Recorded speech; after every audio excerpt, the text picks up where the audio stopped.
नमस्कार. ठरलं तर या मालिकेच्या आजच्या भागामध्ये मी तुमचे स्वागत करतो. तर बघा इकडे आजच्या भागामध्ये आपल्याला पाहायला मिळते की प्रतिमा आत्या म्हणतात की काही भाऊजींनी कशासाठी हे केलं असेल. अर्जुन म्हणतो व्हिडिओच्या शेवट नागराज काका म्हणाले की होते इतकं सगळं करूनही शेवटी मला रविराजचा पैसा मिळालाच नाही. याचा अर्थ नागराज काकांनी हे सगळं काही पैशासाठी केलं असावं. एवढंच मात्र नक्की. तर रविराज सर म्हणतात अर्जुन शेवटी बघितलंच ना, नात्यापेक्षा पैसा महत्वाचा ठरला. अर्जुन अरे मी मागच्या जन्मात कोण होतो, पाप केलंय की या जन्मात असा भाऊ मिळाला आहे. मी त्याला वाढवण्यात त्याच्यावर संस्कार करण्यात कुठे कमी पडलो. मला खरंच काही कळत नाही आहे. पैशासाठी एवढं मोठं टोकाचं पाऊल उचललं, आमच्या जीवावर उठावं आणि सुमन सायली अर्जुन एवढं दिवस तुम्ही नागराजच्या विरोधात पुरावे शोधत आहे, प्रयत्न करताय, पण अर्जुन तुला एकदाही असं वाटलं की मला हे सगळं काही सांगावं, या सगळ्यातून मला सामील करून घ्यावं. अर्जुन म्हणतो सिनियर मी जर असं केलं असतं तर त्या क्षणी तू पोलिसांना फोन केला असता आणि पोलीस इथे आले असते आणि त्याला काहीच उपयोग झाला नसता, कारण त्या क्षणी आपल्याकडे कुठलाही पुरावा ठोस नव्हता. आज सारखा पुरावा आहे. तर नागराज काकांना आपण पकडण्याचा प्रयत्न केला असता तर नागराज काका सावध झाले असते. म्हणूनच आमच्या या संपूर्ण प्लॅनिंगमध्ये तुम्हाला सामील केलं नव्हतं. मग सगळं मागे माहीत होतं, मग तुला तुझा राग कंट्रोल झाला नसता आणि म्हणून सिनियर हे सगळं काही तुझ्यापासून लपवून ठेवलं. रविराज सर म्हणतात अर्जुन हे सगळं काही मला मान्य आहे. माझा राग कंट्रोल झाला नसता मी खरंच पोलिसांना बोलवून हे सगळं काही उघडकीस आणलं असतं. आपल्या हाती तर एक ठोस पुरावा लागला असता, पण आज जो पुरावा हाती लागलाय त्यानंतर धक्क्यातून सावरणं खरंच खूप कठीण आहे रे. नागराज असं काहीतरी करेल याचा विचारही कधी मनात घेतला नव्हता. आज त्याचं खरं रूप सगळ्यात समोर आलं आहे. त्यावेळी अर्जुन होता प्रतापराव फोन आलेला असतो. अर्जुन म्हणतो हा डॅड बोला ना. प्रतापराव म्हणतात अर्जुन अरे कुठं आहेस तू? कल्पना इथे दोघांनी काळजी करत आहेत. मी म्हणत होत आहे की दोघे महत्त्वाचं काम करायला गेले आहेत. तर अर्जुन म्हणतो डॅड आम्ही महत्त्वाचं कामासाठी बाहेर आहे. मी एक काम करू का, आल्यानंतर तुम्हाला सगळं काही सांगू का? प्रतापराव म्हणतात बरं ठीक आहे असं म्हणतात. प्रतापराव फोन ठेवतात. तर सायली अर्जुन इकडे तिकडे बोलत असतात. काही घरच्यांना सांगितलं तर नाही? अर्जुन म्हणतो नाही, मी जर फोन सगळं काही सांगितलं असतं तर त्यांनी सिनियर सारखं टेन्शन घेतलं असतं आणि तिथे सावरायला तूही नाही आहेस आणि मीही नाही आहे. तर सायली म्हणते बरं केलं, काहीच सांगितलं नाही, पण आपण एक काम करूया, या तिघांनीही आपलं घर घेऊन जाऊया. कारण या तिघांनाही आपल्या घरी घेऊन जाऊया, तसेच बसूया, मग तिथं काय असेल ते सॉल्व्ह करूया. टेन्शन घेऊ नका. स्वतःला सावरणं खरंच खूप कठीण आहे. सर्वजण एकत्र असलो तर डोक्याचा विचार कमी होऊ लागतो. मग असं वाटतं की आपण या तिघांना आजचा दिवस आपल्या घरी घेऊन जाऊया. अर्जुन म्हणतो बरोबर बोलतेस तू, पण सिनियर मला ऐकणार नाही, तुला नाही म्हणणार नाही, त्यामुळे तू बोल. असं म्हणत आता सायली आणि अर्जुन सर्वांना घरी घेऊन जायला ठरतं. सायली अर्जुन सरांकडे येते आणि म्हणू लागते रविराज काका आज तुम्ही तिघीही आमच्या घरी येत आहात, मला बाकी काय ऐकायचं नाही. आपण सर्वजण एकत्र आलो तर डोक्यातील विचार तर कमी होतील आणि तुम्हाला त्रासही होणार नाही, त्यामुळे प्लीज तुम्ही तिघेही आमच्या घरी येत आहात. प्रतिमा त्या रविराज सरांना म्हणतात अहो जायचं का, परंतु रविराज सर काहीच बोलत नसतात. आता प्रतिमा त्या सुमन काकूचा विचार, सुमन जायचं का? सुमन काकू लगेच होकार देतात आणि म्हणतात वहिनी जावं तर लागेलच, कारण इथे जर राहिलो तर आज रात्री मला आमची खोलीत खायला उठल तर माणसाचा चेहरा माझ्या डोळ्यासमोर सारखा सतत येतो आणि केलेली पापं मला डोळ्यासमोर दिसतात. रविराज सर सुमन काकूच्या डोळ्यावरून मायेचे हात फिरवतात आणि त्यानंतर सावरान प्रयत्न करतात, परंतु आपल्याच नवऱ्याने आपल्याच घरात माणसाचा मारण्याचा प्रयत्न केलेला, या गोष्टी सगळ्या सुमन काकूच्या मनाला पटत नसतात. त्यानंतर सगळ्यांमुळे यांना त्रास खूप होत असतो, त्यामुळे सगळं काही सहन होत नसतं. तर आता रविराज सरांकडे पाहत सायली म्हणते रविराज काका मला काहीच करेना, म्हणजे नेमकं काय करावे आता, तुम्हाला इथे एकटं सोडून जायचं की नाही? रविराज काका म्हणतात आमच्या घरी यावं लागेल का, असं तुम्ही याल का, असं सुमन म्हणत असतं. पण रविराज काका म्हणत असतात. त्यानंतर रविराज सरांचा हा निर्णय ठाम होतो की सायली अर्जुन, रविराज सर, सुमन काकू, प्रतिमा त्या एकमेकांना आधार देत सुभेदार घरी निघालेले असतात. दुसरीकडे सुभेदारांच्या घरी सर्वजण सायली अर्जुन यांची वाट पाहत असतात. तर इकडे तिकडे प्रिया सुद्धा जागी असते. प्रिया तर चांगली झोप येत असते, परंतु झोपेत उठून अर्जुन खरी येत नाही तोपर्यंत प्रिया काही झोपायला जात नाही. प्रिया मनाशी म्हणते एकदा का सायली अर्जुन घरी आले आणि का आले काहीच घडलेलं नसतं तर नीट मी झोपायला जाते मोकळे, परंतु राहिलेले तरी कुठे एवढा उशीर का होतो. यानंतर त्याच वेळी सायली अर्जुन, प्रतिमा, आत्या, रविराज सर, सोमन काका यांना घेऊन आपल्या घरी निघायला पोचतात. तर कल्पनाताई म्हणतात, भाऊजी प्रतिमा तुम्ही आत्ता सगळ्यांना आलेले पाहून पूर्णाजी, कल्पनाताई, प्रतापराव खुश होतात. सर्वजण घरात येतात परंतु त्याचे चेहरे पूर्णपणे शांत असतात. कोणी काहीच बोलत नसतं आणि रविराज सरांचा चेहरा पाहून पूर्णाजीच्या लक्षात येतं की नक्की काहीतरी घडलं आहे. आणि म्हणूनच रविराज सरांना पूर्णाजी म्हणतात की रविराज काका काय झालं नक्की तुमच्या, म्हणजे पूर्णाजी विचारतात, रविराज काय झालं रे, चेहरा का दिसतोय तो असा पडलेला. मग त्यानंतर रविराज अगं काय झालं, परंतु कोणी काही म्हणत नसतं, बोलत नसतं. प्रतापराव अर्जुनला म्हणतात, अर्जुन अरे काय झालं, रविराज, प्रतिमा, सुमन काहीच का बोलत नाहीत, काय घडलंय का. अर्जुन म्हणतो, डॅड तुम्हाला सगळ्यांना एक सत्य सांगायचं आहे. खरं तर हे सत्य ऐकल्यानंतर तुम्हाला हे धक्का बसेल परंतु तुम्हाला हे ऐकावंच लागेल. ऐकायला खूप खरंच कठीण आहे परंतु ते सत्य आणि सत्य आजच आमच्या समोर आले.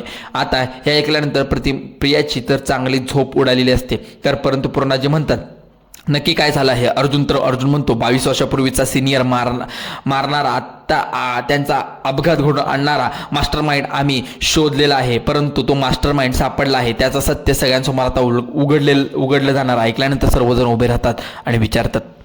पूर्णाजी म्हणतात, कोण आहे. रविराज सर म्हणतात, नागराज किल्लेदार. आता हे ऐकल्यानंतर धक्का बसतो. तर नागराज किल्लेदार हे नाव ऐकल्यानंतर प्रियाचा चेहऱ्यावर रंगच उडालेला असतो. पूर्णाजी म्हणतात, काय बोलायचं तुम्ही तर. रविराज सर म्हणतात, पूर्णाई माझं दुर्दैव हेच आहे की खरं आज दिवस माझ्यासाठी आयुष्यातील सगळ्यात कठीण दिवस आहे.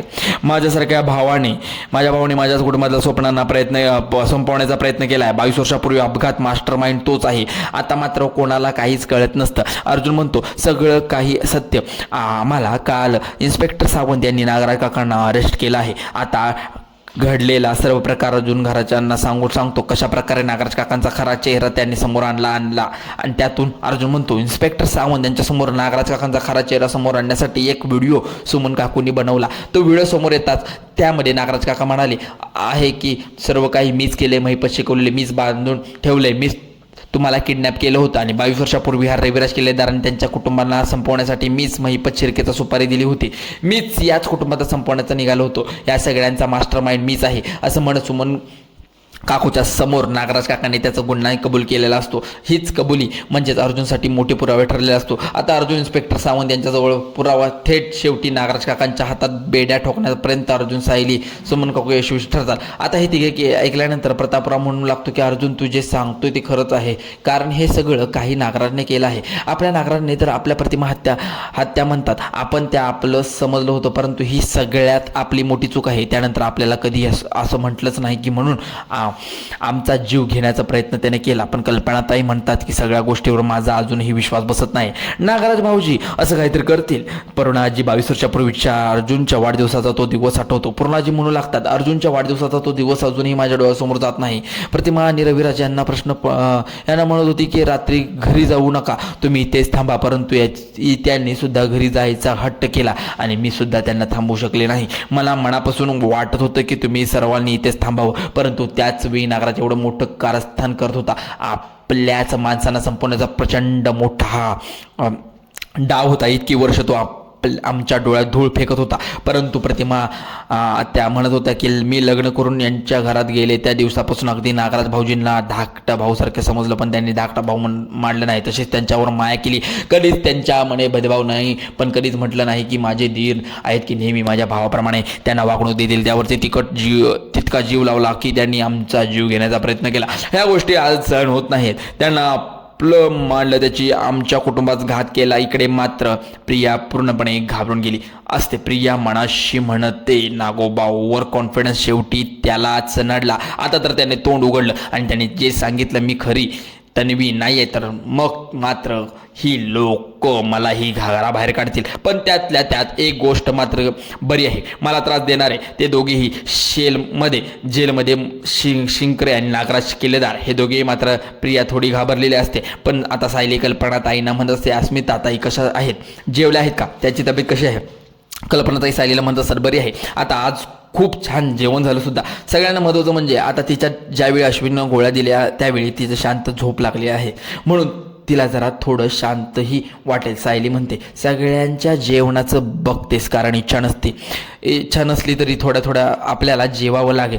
ना तर त्याच वेळी रविराज म्हणतात मला जेवायची इच्छाच नाही आहे, मला खरंच जेवण नको आहे. सुमन काकू सायलीला म्हणतात मला हे काहीच नको आहे. काही सायली म्हणत असते माणसासाठी तुम्ही उपाशी राहता आहात का, आणि जे घडायचं आहे ते घडून गेले, तुम्ही उपाशी राहून स्वतःच्या जीवाला का त्रास करून घेताय, असं म्हणत सायली त्यांना समजावण्याचा प्रयत्न करते. अर्जुन म्हणू लागतो कोणीही उपाशी राहायचं नाही, आणि त्या माणसासाठी तर अजिबात नाही, त्याची काळजी तुम्ही करू नका. बरं सायली, मी तुम्हाला मदत करायची. तर सायली आता म्हणते कल्पनाताई नको आई, तुम्ही बसा, मी विमलताईंना हाताशी घेऊन बनवते काहीतरी, असं म्हणत ती सायली किचनमध्ये निघून जाते. तर दुसरीकडे साक्षी आणि सचिन घरी आलेले असतात. साक्षी सचिनला म्हणावे वा वा वा, खरंच खूप बरं वाटलं, किती दिवसानंतर घराबाहेर पडले, मोकळा वातावरण गेल्यानंतर खरंच खूप छान वाटतंय. तर सचिन म्हणतो मग मी तुम्हाला म्हणालो होतो ना आपण थोडं बाहेर जाऊन येऊया, डिनर नंतर जाऊन कुठेतरी बाहेर फिरायला जाऊ, नाहीतर मूवीला जाऊ. मग तू ऐकायचं नव्हतं तर सॅम, आज तू घराबाहेर पडशील, मग तुला कधी मोकळं वाटायला, कधी माझं ऐकायचं. तर साक्षी म्हणते आज ऐकलं ना मी तुझं सचिन, असं म्हणत साक्षी सचिनला मिठी मारते. सचिन म्हणतो ब्युटिफुल, बरं मी जरा फ्रेश होऊन येतो, असं म्हणत सचिन तिथून निघून जातो. आता टाइमपास म्हणून साक्षी थोडा मोबाईल हातात घेते. ज्यावेळी ती न्यूज साक्षी समोर येते त्यावेळी साक्षीला धक्का बसतो, कारण आता न्यूजमध्ये सांगितलं जातं की पनवेलमधील प्रख्यात वकील रविराज किल्लेदार यांचे धाकटे बंधू नागराज किल्लेदार आत्ताच त्यांना अरेस्ट करण्यात आला आहे. 22 वर्षापूर्वी रविराज किल्लेदार यांच्यावर झालेला जो प्राणघात आरोपी खाली त्यांना अटक करण्यात आली होती. आता ऐकल्यानंतर साक्षीच्या चेहऱ्यावर रंग उडालेला असतो. साक्षी पूर्णपणे घाबरून गेलेली असते. तर दुसरीकडे सुभेदारांच्या घरी आपल्या पाहायला मिळत सायली आणि विमल ताई सर्वांना किचनमध्ये जेवण बनवण्यासाठी. इकडे मात्र सुमन काकू शांत बसलेले असते. सगळ्यांमध्ये सुमन काकू खूप त्रास होत असतो. त्याच गोष्टी सतत आठवत असतात. नागराजच्या काकाने केलेला कारस्थान त्याच डोळ्यासमोर असतं, त्यामुळे शांतच असतात. सगळं काही पहिल्यासारखं सायलीला खूप वाईट वाटत असतं. विमलताई म्हणत असते आपलंच म्हणत असतात. मग सायली आता सुमन काकूकडे येते आणि आवाज देते, म्हणून सुमन काकू त्याच विचारतात असतात. सायली त्यांच्या खांद्यावर हात ठेवते, त्यांना सावरते. तर सुमन काकू सायलीला म्हणतात सायली सगळ्यांमध्ये माझंच दोष आहे, अगं आज माझ्या नवरा चुकीचा वागला आहे म्हणून मी सगळ्यांना त्रास होत आहे, या सगळ्यांचं माझी चूक आहे. सायली म्हणत आहे सुमन काकू सगळ्यांमध्ये तुमची काही चूक नाही आहे. अहो तुमचा नवरा चुकीचा वागला की तुमचाही नवरा चुकीचाच वागणार, कारण तिच्या बायकोचा काय दोष आहे, असो तुमचा यामध्ये दोष नाही आहे, तुमची काही चूक नाही आहे. तर स्वतःला त्रास करून घेऊ नका. नवऱ्याने अपराध, निर्णय त्याने केलेला चूक हे सगळं काही त्याच असतं. सगळ्यांमध्ये बायकोचा काहीच हात नसतो. तिघे आतापर्यंत त्यांना साथ दिली तुम्ही, पण त्याने तुमचे चेहरे ओळखले नाही, तो वाईट वळणावर गेला. बायका खंबीर उभा राहतात, आपल्या कुटुंबाला साथ देतात, अगदी तुमच्यासारख्या अजूनही तुमच्या कुटुंबात साथ देतील. तुमचा नवऱ्याचा खरा चेहरा समोर आला आहे आता. काकू सुमन काकू सायली म्हणतात सायली खूप मोठ्या बाता करायच्या, मी असा पैसा कमवणार, तसा पैसा कमवणार, हा बिझनेस करणार, तो बिझनेस करणार, असं मेहनत करणार, परंतु नशीब साथ देणार नाही. सायली आज मला कळालं की ह्या मेहनती करण्याची नव्हती, परंतु यांना फक्त पैसा हवा होता, मेहनत न करता, आणि तोही पापाचा पैसा. सगळं काही करून त्यांनी काय मिळवलं, या सगळ्या गोष्टी माझ्या वेळीच लक्षात आल्या नसत्या, सगळ्यातून त्यांना थांबवू शकले असते. सायली म्हणते नाही सुमन काकू, गुन्हेगार कोणताही मार्गाने करू शकतो, गुन्हा करणारा कसाही करू शकतो, गुन्हेगार हा गुन्हेगार असतो. तर आता गुन्हेगार थांबू कसा शकला असता तुम्ही? या सगळ्यामध्ये तुमची काही चूक नाही आहे. प्रयत्न केले असते तर मला नाही वाटत की गुन्हेगार नागराज काका स्वतःला थांबवू शकेल. असं त्यांनी गुन्हे असेच चालू राहिले असते. पण सुमन काकू स्वतःला अजिबात त्रास करून घेऊ नका, स्वतःला दोष तर अजिबात देऊ नका. कुठली कमी पडलेली नाही. आता तुमची जी काही योग्य कलच, आज एवढं मोठं सत्य तुमच्यासमोर आलं आहे, तुम्ही सुद्धा खंबीर उभे आहात, खंबीरपणे तुमच्या कुटुंबाची साथ देत आहात.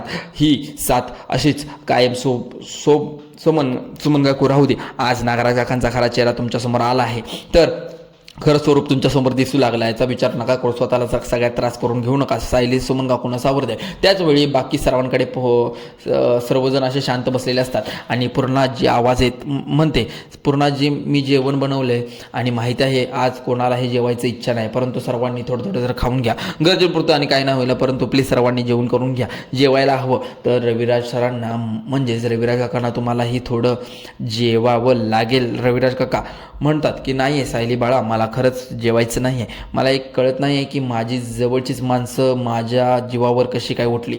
मी प्रेम केलं, त्यांनाच माझा जीव लावला, पण त्यांनी माझ्या पाठीवर खंजीर खुपसला. असं मुलगी कित्येक वर्षानंतर मला भेटली आणि ती शेवटी खोटारडी निघाली, आणि माझा सक्का भाऊ नागराज त्याने नकतेपणावर मी कधीही बोललो नाही, नेहमीच त्याला पाठीशी घातलं. पण त्यानंतर मला मारण्याचा प्रयत्न, कुटुंबाला संपवण्याचा प्रयत्न सर्वच ह्याने केलं. वाईट ठरवलं, वाईट वाटतं की रविराज सरांना सहन होत नसतं. त्यांना सगळ्यात खूप त्रास असतो तो म्हणून रविराज सर धावतच आपल्या रूमच्या दिशेने निघून जातात.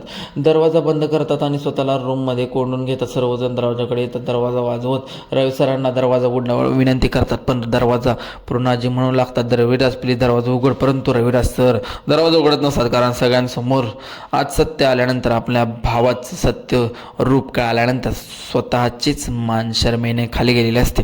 त्यांना सगळ्यांचा खूप त्रास होत असतो. पूर्णाजी म्हणू लागतात की रविराज हो प्लीज दरवाजा उघडून. परंतु रविराज सर काही दरवाजा उघडत नाहीत. रविराज काका दरवाजा उघडा. सुमन काकू, प्रतिमा आत्या सर्वजण आवाज देऊ दरवाजा उघडायचा प्रयत्न करत असतात, परंतु काहीच. तर रविराज सर मात्र दरवाजा उघडायचा तर नाही. अर्जुन म्हणू लागतो सिनियर अहो दरवाजा उघडा, चालेल प्लीज दरवाजा उघडा. परंतु रविराज कोणाचंच काय ऐकत नसतो. त्यानंतर सायली पुन्हा एकदा आवाज येते, रविराज काका दरवाजा उघडा. परंतु रविराज यांना एकत्र असं झालेला असतो की एकटेपणाची भावना त्यांना मनातच निर्माण झालेली असते.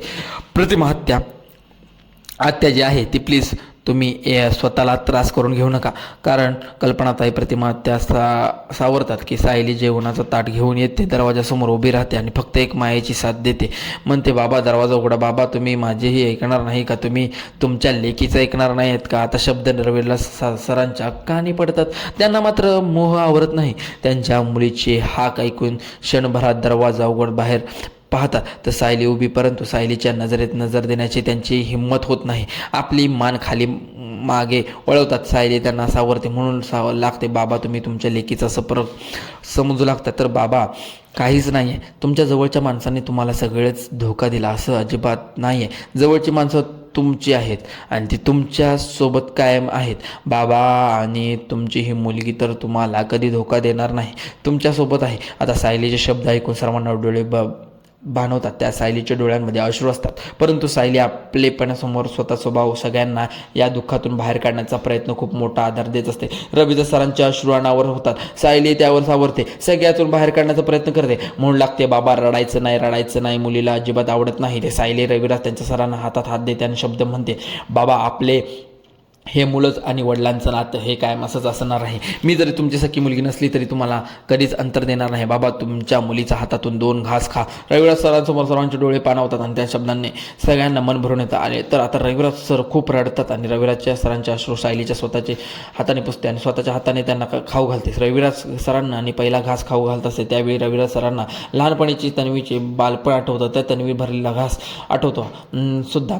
लहानपणीच्या तन्वीप्रमाणे म्हणजे स्वतःच्या लहानपणी बाबांना भरवलेला घास, अगदी त्याप्रमाणे घास आईच्या जो त्यांना पहिला घास घातलेला रविराज सर सायलीकडे पाहू लागतात. दुसरीकडे घास भरताना प्रतिमा आत्या घास तुमचा ज्युनियरचा असा म्हणत 3रा घास भरते. 4था घास फरवत असताना म्हणून लागते घास तुमचा लेकीचा. माझ्या रविराज सरांना पुन्हा एकदा तन्वी बालपण आठवत असतं. पण असं सगळं काही आठवत असताना बाबा हा घास माझा असं म्हणत तिनं बाबा अगदी मायाने खाऊ लागतो. पण अगदी सायलीला सुद्धा त्याप्रमाणे स्वागत असं. शेवटी रविराज सरांना जुने दिवस त्यांना डोळ्यासमोर असतात. रविराज सरांना तन्वीला मायानं भरवलेला घास आणि तिला जवळ घेतलेला आठवत असतं सगळं. तन्वीला हा पाहत असतात सायलीच्या रूपात त्यांना तन्वी भेटलेली, परंतु सगळं काही मुलगी हीच आहे असं त्यांना वाटत असतं. अजून पडदा आडत असतो, परंतु काही झालं तरी सायली हीच तन्वी असल्यामुळे अगदी त्यांना बाबाप्रमाणे रविराज सरांना माय करत असते. रविराज सरांची जीव लावत असते. रविराज सरांना सायली पाहत असताना त्याची तन्वी बालपण आठवत असतं. पण खोळे इथं खेळलेला प्रत्येक क्षण, तन्वीसमोर जो आहे तो क्षण, घालवलेलं क्षण, त्यांची माया खांद्यावर झोपवलेली प्रत्येक दिवस प्रत्येक रात्र त्या डोळ्यासमोर आणलेली असते. पण त्यानंतर आता रविराज अगदी मायेनं सायलीला पाहत असतो. तर येणाऱ्या पुढील भागामध्ये पाहायला मिळते की रविराज सर अपघाताच्या फाईलचा अभ्यास करत असतात. त्या सगळ्या फाईल पुन्हा एकदा पडताळतात. तर त्याच वेळी अर्जुन येतो आणि म्हणतो सिनियर सगळ्यात फाईल पुन्हा एकदा पाहतोय. रविराज सर म्हणतात की पुन्हा एकदा सगळ्या फाईल मी पडताळून पाहतोय. नव्याने एक खुला होऊ शकतो, कारण एक खुलासा समोर आला की लगेच दुसरीकडे महिपत शिर्के नागराज काकांना म्हणतात नागराज किल्ल्याचा शेवटी तुम्हाला तुमचा बायकोने धोका दिला, साथी तुमची बायको सांभाळता आली नाही. आता नागराज काका रागाने महिपत शिर्केकडे पाहत म्हणतात. दुसरीकडे पाहायला मिळते की अर्जुन रविराज सरांना म्हणतो की आज नागराज काका कोर्टात उभे केले जाईल. अगोदर FIR नंतर सर्व पुरावे कोर्टासमोर सादर केले जातील. आज नागराज काकांना शिक्षा होणारच. अर्जुन मिळवले पुरावे नागराज काकांना शिक्षा होण्यासाठी पुरेसे ठरतील. अतिशय रंजक असा मित्रांनो, अशा सीनसाठी तुम्ही आपल्या चॅनलला आत्ता सबस्क्राईब करा, कारण नवीन नवीन एपिसोड आपण घेऊन येत आहे. त्यासाठी तुम्ही हा एपिसोड मिस करू नका. इंटरेस्टिंग ठरलं तर मग हा एपिसोड आहे, त्यासाठी आपल्या चॅनलला आता सबस्क्राईब करून ठेवा. चला, व्हिडिओ आवडल्यास लाईक करा, शेअर करा आणि तुमच्या मित्रांपर्यंत शेअर करायला विसरू नका. धन्यवाद.